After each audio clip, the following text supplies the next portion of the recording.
창세기 백문백답 8번째 시간, 지구의 과학적 나이와 교회의 전통. 여러분들께서 하나님의 말씀을 나누는 이 일에 함께 하시고 이 채널이 계속 유지되고 발전되기를 원하신다면 여러분의 구독, 좋아요, 알림, 댓글이 큰 힘이 된다고 합니다. 안녕하세요. 김홍석입니다. 지난 시간에는 오직 성경 말씀에 따라 태초라는 시간을 찾았습니다. 그런데 이 시대의 패러다임과는 너무 다르죠. 제가 여러 번 반복적으로 강조하는 것은 자연과학을 부정하는 것이 아니라 그 한계를 이해함으로써 성경과 자연과학을 올바르게 이해하자는 겁니다. 성경은 이 세계가 하나님의 말씀에 따라 완전하고 성숙한 상태로 존재하기 시작했다고 말씀하십니다. 그래서 그 시간은 오직 하나님의 말씀인 성경에만 있고 그 시간을 인정하는 것은 성경에 대한 믿음에 근거하고 있는 겁니다. 물론 그것은 사실이고 진실입니다. 한겨레 신문 2004년 2월 17일자에는요. 지구 나이 45억 살 알기까지라는 제목으로 지구의 과학적 나이, 즉 겉보기 나이의 변천사를 다음과 같이 잘 정리해 주었습니다. 인용문입니다. 17세기만 해도 지구의 나이는 6,000살을 넘지 못했다. 아일랜드의 어시어주교는 당시 성경을 해석해 지구는 기원전 4004년에 탄생했다며 발표했다. 그러나 지질학과 진화론의 발전은 이런 주장이 터무니없는 것임을 잇따라 증명했다. 19세기 초, 실제로는 18세기 초입니다. 프랑스의 뷔퐁은 쇠공이 식는 속도에 근거해서 지구 나이가 75,000년이라고 밝혔다. 지질학자 졸리는 해마다 바다에 유입하는 소금 양과 현재 소금 농도를 계산해서 지구 나이를 9천만 년으로 계산했다. 영국의 켈빈은 지구가 식는 속도를 계산해서 지구 나이를 2천만 년 내지 4억 년으로 추정하기도 했다. 퇴적 속도를 연간 0.5cm로 계산해 지질시대의 시간을 추정하는 방법도 등장했다.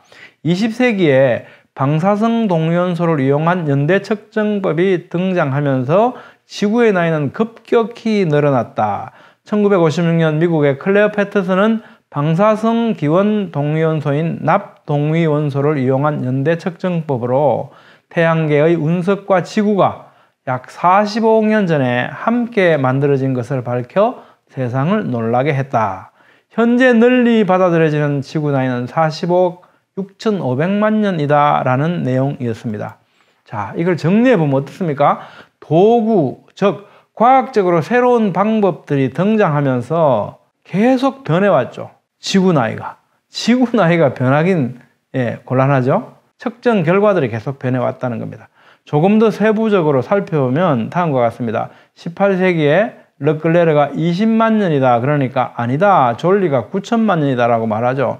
좀 있으니까 켈빈이 또 그게 아니다 라고 말하는데요. 앙리 베크렐이 7년 후 또 마리 퀴리가 켈빈 틀렸다. 왜냐하면 방사성이라는 게 있어가지고 이게 핵 분열을 해서 에너지가 계속 공급되는 것 같아 라고 하죠. 1905년 미국의 볼트우드는요. 방사성을 이용해서 22억 년이라고 말합니다. 그러니까 또 멘틀 대류설의 창시자인 영국의 지질학자 아스 홈스는 아니다. 약 30억 년 된 것 같다 라고 했고요. 1953년에 클레어 패터슨이 45억 5천만 년 또는 6,500만 년 이런 주장을 하게 된 겁니다. 자, 그러면 이 내용들을 가지고 우리가 어떻게 정리할 수 있겠습니까? 이건 성경이 틀렸다는 것을 계속 잇따라 증명해 온 것이 아니고 과학적 결과들 자체가 계속 반복되어 온 거죠. 그러니까 이건 성경의 연대가 틀렸다고 증명해 온 것이 아니고 과학적 연대가 측정 방법에 따라 계속 틀려왔다라고 말해야 하는 거죠. 자, 그러면 이 태초라는 시간에 대해서 교회는 어떻게 이해해 왔는지 교회사를 통해 살펴보기로 하겠습니다. 사실 교회사적으로 들여다보면요. 많은 분들이 여기에 공감했다는 사실을 발견하게 됩니다. 그 중에서 비교적 우리에게 잘 알려지신 분들만 살펴보도록 하겠습니다. 1세기경 유대인 제사장이요 학자요 역사가로 우리에게 잘 알려진 요세푸스는 창조의 때를 BC 4658년으로 계산을 했습니다. 4, 5세기경 성 어거스틴은 창세기를 문자적으로 해석하지 않고 비유적으로 해석하는 글들을 많이 남기게 됩니다. 어거스틴이 창세기를 알레고리적으로 해석하면서 창세기 1장의 하루를 어떤 긴 시간, 마치 어떤 시대와 같은 시간으로 해석했냐면 그렇지 않습니다. 오히려 반대입니다. 하나님께서 전능하신데 왜 6일이냐 걸렸겠느냐라는 생각을 하게 됩니다. 그래서 이렇게 말합니다. 분명히 세상은 시간 안에 만들어진 것이 아니라, 그러니까 시간이 가면서 만들어진 게 아니라는 거죠. 시간과 동시에 창조되었다고 해야 할 것이다 라고 말합니다. 그러니까 어거스틴은 하나님께서 태초라는 시간을 창조하신 순간에 실제로는 모든 것이 이미 창조되었고 다만 그렇게 차근차근 늘려서 설명해 주시는 거라고 해석을 한 겁니다. 이런 어거스틴의 순간 창조 개념은 중세의 많은 신학자들에게 영향력을 미쳤고 캔터베리의 안셀름, 베데, 앤드류 등 중세의 많은 신학자들이 어거스틴의 순간 창조를 받아들였고요. 이런 견해가 비판의 대상이 되기도 했습니다. 어거스틴이 생각하는 성경의 연대에 대해서는요, 우리에게 잘 알려진 저서 하나님의 도성에도 잘 나타납니다. 여기에는 이런 내용이 있습니다. 아담이라고 불리는 첫 번째 사람 이후 6,000년이 지나지 않았기 때문에 이런 문구가 나오고요. 또 이런 문구가 나옵니다. 그들 역시 수만 년의 역사를 주장하는 굉장히 허위로 가득한 문서에 속고 있다. 하지만 성스러운 글들, 성경에 의하면 아직 6,000년이 지나지 않았다고 말합니다. 어거스틴은 교회의 전통 가운데 신학적으로 굉장히 큰 부분을 차지하고 있습니다. 그는 무엇에 근거하여 이렇게 해석했겠습니까? 만유를 말씀으로 창조하신 하나님의 능력과 성경에 대한 믿음이 이러한 해석의 근거였습니다. 16세기 마르틴 루트는 창조의 엿새 동안이라고 하는 것은 우리 일상의 엿새 동안과 동일한 시간 길이라고 했고요. 우리는 모세로부터 이 세상이 6,000년 전에는 존재하지 않았음을 배운다라고 말했습니다. 종교개혁기에 루터와 함께 했던 멜랑요턴, 게하르트, 칼비시우스 이런 분들도 루터와 같이 해석했습니다. 또 종교개혁자 칼빈, 장키우스, 보에티우스, 마레시우스, 투레티니 이런 분들도 칼빈 진영의 이런 학자들도 창조연대를 6,000년 정도로 해석했습니다. 17세기에 들어오면요, 카톨릭 신학자 페타비우스가 창조연대를 BC 3984년으로 주장합니다.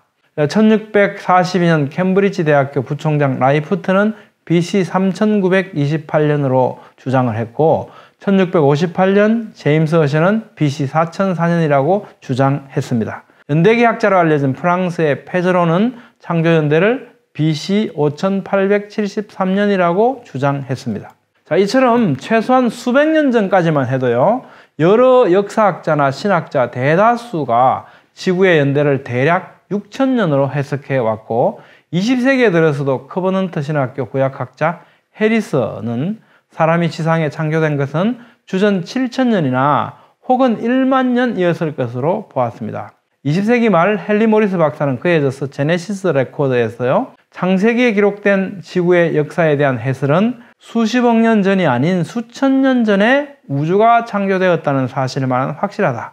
아마도 정확한 연대는 BC 1만 년에서 BC 4,000년 사이가 될 것이며 적어도 성경의 기록을 중시할 때 그 중에서 가장 짧은 연대가 될 가능성이 가장 높을 것이다 라고 했습니다. 결론적으로 지구 나이 6,000년이라고 하는 해석은요, 엉뚱한 것이 아니고 교회사적으로 볼 때 하나의 정통적인 해석에 해당하는 겁니다. 자, 그러면 우리는 왜 이 연대를 받아들이기 힘들게 되었을까요? 그것은 아마도 지구 나이 45억 5천만 년, 우주 나이 137억 년이라고 하는 주장이 마치 과학적으로 잘 증명된 사실인 것처럼 보이기 때문일 겁니다. 그래서 성경은 진실이라고 생각함에도 불구하고 지구와 우주의 나이 약 6,200년, 이것은 받아들이기 힘들어하는 것 같습니다. 그렇다면 혹시 성경 말씀을 잘못 해석한 곳은 없을까요? 반면에 이 연대를 지지하는 과학적, 고고학적 증거들은 없는 걸까요? 그래서 다음과 같은 과제들을 선출했습니다.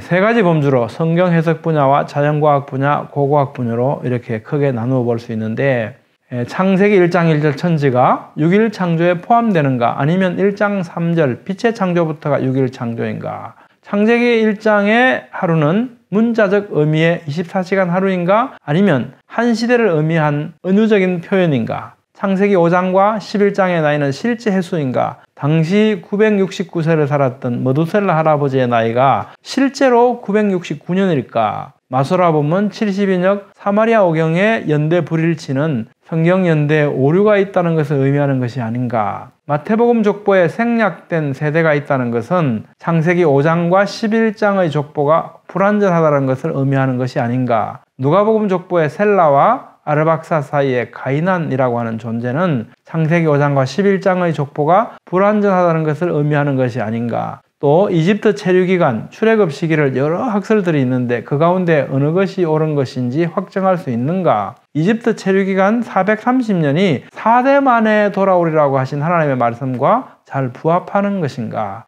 열왕기 연대와 역대기 연대의 불일치는 성경 연대의 오류를 의미하는 것이 아닌가? 사사들의 기간 합은 407년 이상이 되는데 역사적 연대는 291년밖에 안 된다. 그렇다면 성경 연대에 오류가 있는 것이 아닌가? 또 성경 연대기와 자연과학관 대화, 맞지 않는 이유가 무엇일까? 납득할 만한 답은 존재하는가? 이런 것이고요. 또 고고학적으로는 성경 연대기와 고고학관 대화, 어디서 마찰이 발생하는가? 납득할 만한 답이 존재하는가? 라는 과제들입니다. 다음 시간부터는요, 이런 궁금한 과제들에 대해서 하나하나 차근차근 살펴보기로 하겠습니다. 그리고 성경 연대기와 이러한 과제들을 다룬 책을 출판하게 되었습니다. 이번 달 말 2020년 4월 말경에 생명의 말씀사에서 제목은 성경에서 찾은 지구 나이, 부제는 지구는 몇 살일까? 6200여 년의 지구 나이를 추적하다로 나올 예정입니다. 과제들과 관련된 좀 더 학술적인 내용은요, 국회 도서관 논문 검색하셔서 창세기의 창조, 아담, 셈, 톨레도트에 나타난 시간 연구, 이걸 다운로드 받으셔서 참조하시기 바랍니다. 책과 논문은 창조연대에 깊은 관심 있으신 분들께 참고가 되실 겁니다. 여러분들께서 하나님의 말씀을 나누는 이 일에 함께 하시고 이 채널이 계속 유지되고 발전되기를 원하신다면 여러분의 구독, 좋아요, 알림, 댓글이 큰 힘이 된다고 합니다. 감사합니다.